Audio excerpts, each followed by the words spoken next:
Most people are terrified to go to Compton. Right, yeah. Damar's college experience is all about Berman, il a dit, c'est une dinguerie parce que toi, t'avais peur de quitter Compton alors que la plupart des gens ont peur d'aller à Compton. Tu vois ce que je veux dire?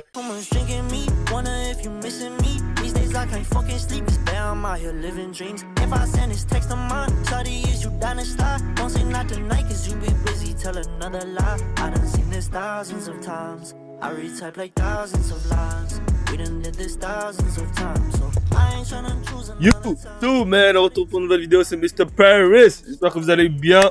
Moi, ça va super. N'hésitez pas à me follow sur Instagram, Misterpvris, à liker mes nouvelles photos. Envoyez-moi un DM là-bas si vous voulez que j'y réagisse à certaines vidéos. Suivez ma chaîne principale, Misterpvris. Là-bas, il y a des documentaires, des vidéos. Il y a tout là-bas. C'est des trucs vraiment pro. No Days of épisode 3 va sortir ce week-end. Un épisode 4, il devait sortir mercredi. Mais il y a eu des galères de modifications à faire. Donc il va sortir samedi à 11h. On a aussi match samedi à 11h à Dido. Donc venez nombreux.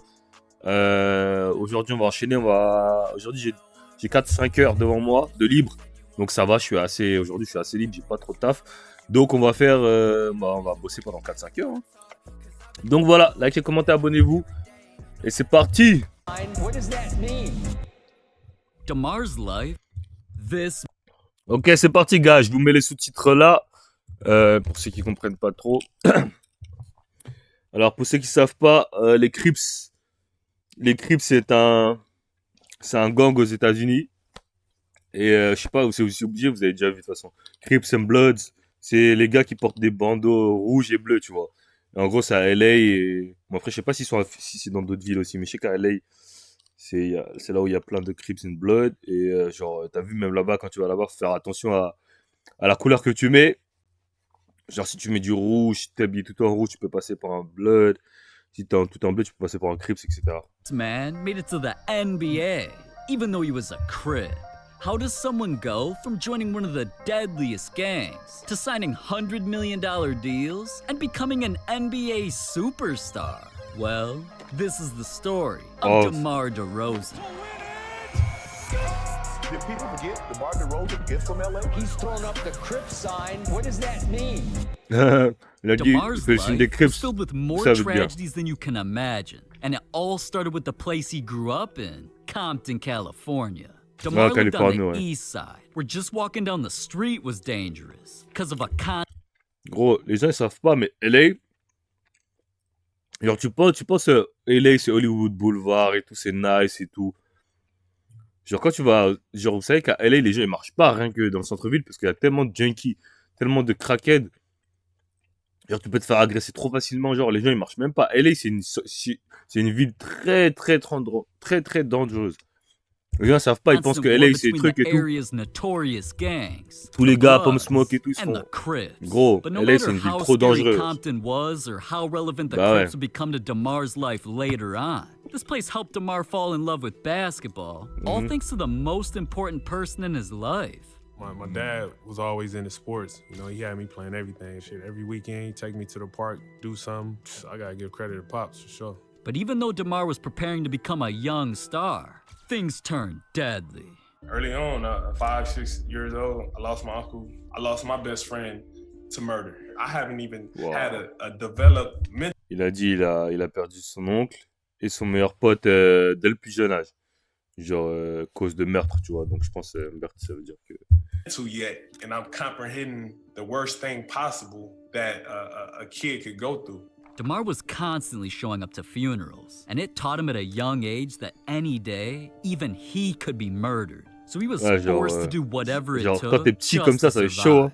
You knew what to look out for, you knew what to expect, you knew where to go, where not to go, what this street was, what this street wasn't. So the caution and the survival tactics that you needed to have. But just learning the streets wasn't enough. DeMar lived in a neighborhood constantly full of gang members, and he felt the only way he'd even stay alive was joining them. The gang, so he became affiliated en fait, with the Compton Crips. You know what's crazy? Like, I was straight Crip. En fait, quand t'es dans un quartier comme ça, là, comme eux, où il y a que des gangs, genre c'est chaud de dire ouais, moi je suis pas dans le gang. Genre en fait, genre pour être protégé, genre je pense que t'es obligé de rejoindre un gang, tu vois un peu. But combining Tu vois? that life with basketball would soon nearly get him killed. It's Bah all ouais. because DeMar's high school basketball journey didn't start how anybody predicted. Instead of choosing a school that produced NBA stars in the past, DeMar chose to stay close to home at Compton High, where he thought he'd be protected by the crib. Ouais. Where you coming from right now? School, fresh out of Compton High, from that crib. Here's where DeMar gained the reputation as a kid who was dunking and bullying people on the court. That's what literally got him nicknamed Debo, after the popular movie character from Friday who bullied people in the streets. Oh shit! Here come Debo. Give me your stuff. But speaking of the streets, DeMar becoming this basketball bully was a blessing. Cause in his hood, there's actually an unwritten rule called the Hooper's Pass. Ouais, bah. This was a rule all gangs agreed. C'est vrai en plus. Il y a une règle aux States, même quand j'ai joué aux States, mes coéquipiers me disaient ça. Genre quand t'es un basketteur, t'es protégé, genre.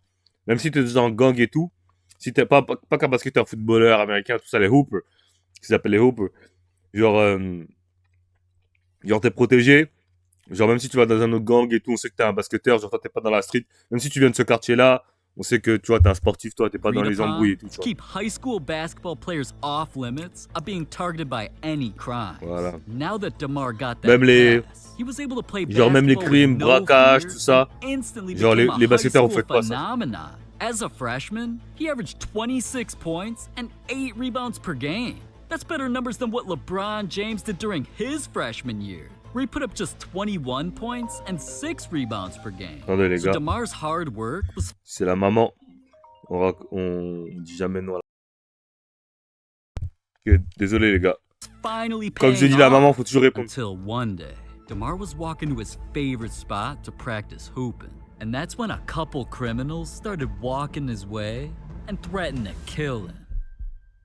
Vas-y, Then un they jour il allait au realized terrain de it was basket. Debo, and they knew what would happen if they violated the Hooper's Ouais, pass, voilà. so they let him go. His basketball ability Et là, il a raconté, bon, je sais pas si, je regarde pas trop les sous-titres, mais apparemment, là, il se dirigeait vers le terrain de basket, et il y a des gangsters, je pense, d'un autre gang qui sont venus ils voulaient menacer de le tuer, et après, ils ont vu que c'était des marques de Rosen, et ils l'ont laissé. Comme je t'ai dit, là, ils disent, il avait le Hooper Pass. Le Hooper Pass, c'est vraiment une règle, genre, dans les gangs, genre, tu vois, parce que, genre, les basketteurs, genre, c'est les mecs, on va dire, qui peuvent changer tout le quartier, tu vois ce que je veux dire?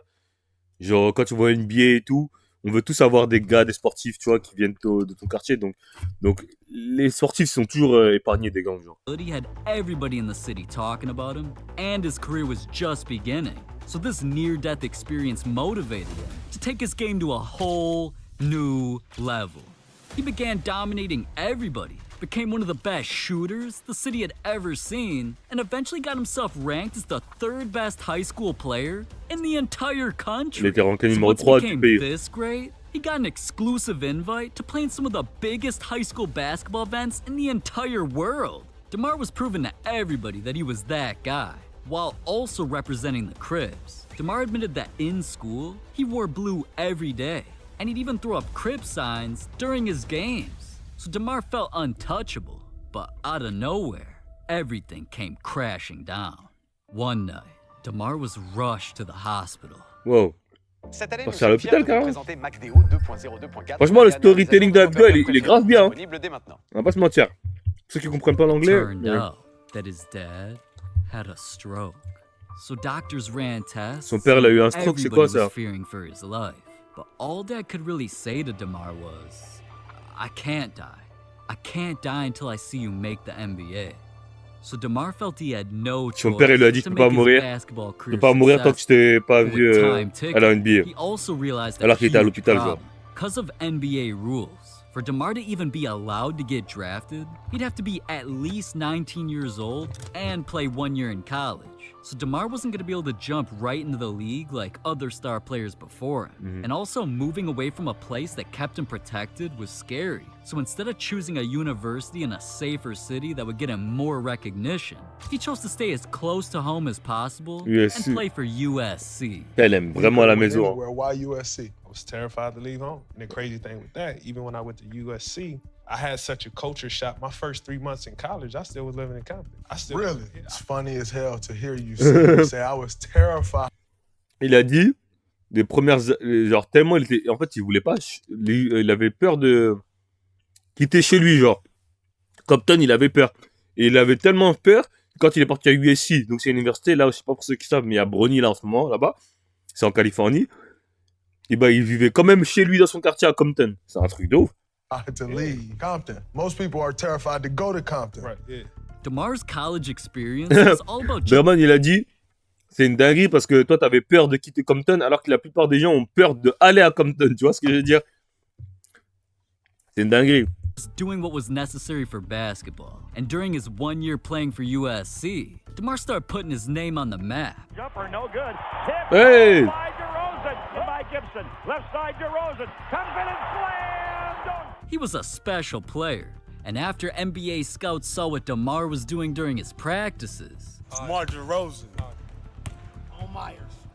Oh! sports analysts compared his game to NBA legend Vince Vince Carter. Carter. This was strong praise for a player who hadn't even stepped on an NBA court yet. But nobody could stop DeMar from doing everything he could to go pro for Dad. And before he knew it, his college career was over. So his opportunity to make Dad proud was finally here. Nervous?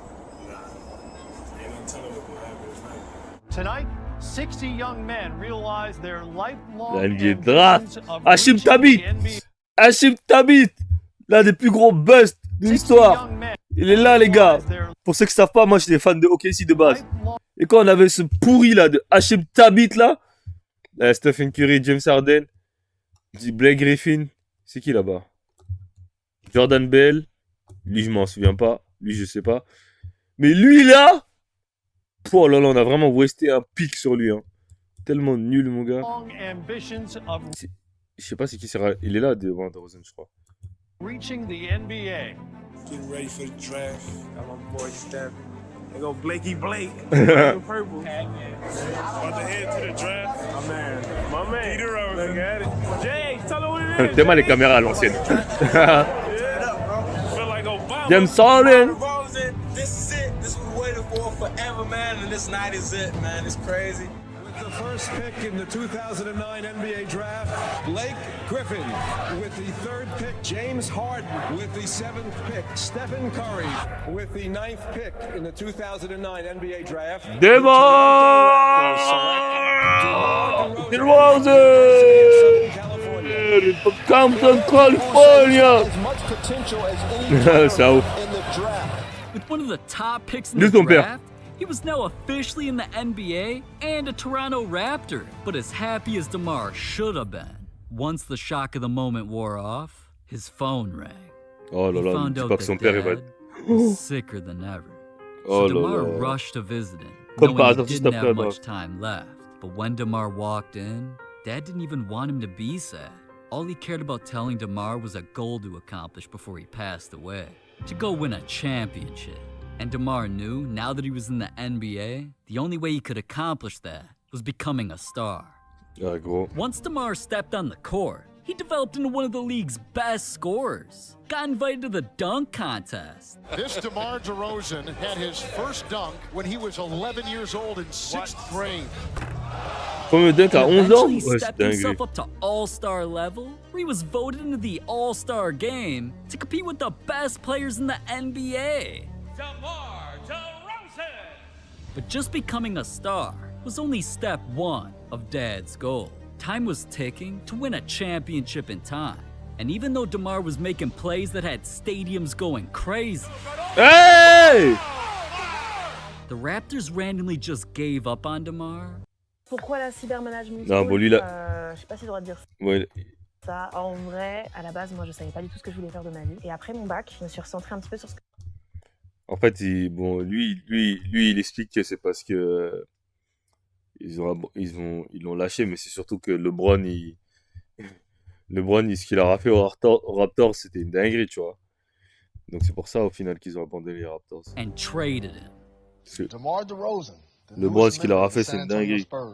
What was this past week like for you? This trade became one of the biggest headlines in the world. Because after DeMar gave a city everything he had, he was dealt to the Spurs, whose odds of winning a championship were nearly zero. And while he began playing for this new squad, none of DeMar's teammates knew how sick his dad was getting or what DeMar was secretly dealing with. Ok, donc son père, il était encore... I done flew from Boston to LA, went in the hospital. I flew home, LA to Toronto, by myself, played in the game. Did the same thing in San Antonio, but nobody never knew. It was times I flew in day of the game and played. So while DeMar was spending all this time with dad before it was too late, while trying to maintain being a basketball star, DeMar was also forced to watch the player he got traded for, Kawhi Leonard, win the Raptors their first championship ever while playing in his old spot. And to make the situation even worse, out of nowhere, DeMar made an emotional Instagram post letting everybody know that his dad passed away. Words won't serve justice to what you meant to me. Never missed a game, a practice, an opportunity to show me what a great father was. You pushed me my whole life to be able to withstand the roughest of times. All I cared about was making you proud. But DeMar's dad must have been looking down on him, because not long after, DeMar was traded to one of the most famous teams in the NBA for winning championships, the Chicago Bulls. So DeMar knew that now was his time to finally accomplish dad's goal. And instantly, he started playing his best basketball ever. Not only did DeMar start reaching milestones that only superstars do. He got it! Oh, the marvelous DeRozan. He becomes the 50th player in NBA history to reach 20,000 points. Some of his shots started making NBA history. A 50-piece to put it away. And he's finally getting the praise he deserves. He can ball. He's a rough rider. He's not scared of anything. DeMar DeRozan is doing this in the house that MJ built. Name me a guy that got buckets like DeMar DeRozan is doing since Michael Jordan. But even with everybody talking about DeMar, all he's determined to do is win a championship for his dad. And no matter what he's been through, or will continue to go through, DeMar's embraced the entire journey, because it's all what made him who he is today. Ah, gros. Bon, on va regarder ça après. Jimmy Butler had this homeless become a star. Attends, je vais juste la mettre à regarder plus tard, les gars. À regarder plus tard. Ok. Bon, c'était tout pour cette vidéo, les gars. Likez, commentez, abonnez-vous, c'est Misterpvris. On est en route pour les 2000 abonnés avant la fin de cette semaine. J'ai dit là, on est à 1000. Combien? On est à combien là? Tu vois, j'ai dit qu'on allait attendre les 2000 abonnés avant la fin de cette semaine. Là, on est à 1610. Non, 1616. Donc, il me faut encore 400 abonnés après. En quelques jours. Donc, ça va être tendu, mais bon. Likez, commentez, abonnez-vous. I'm out!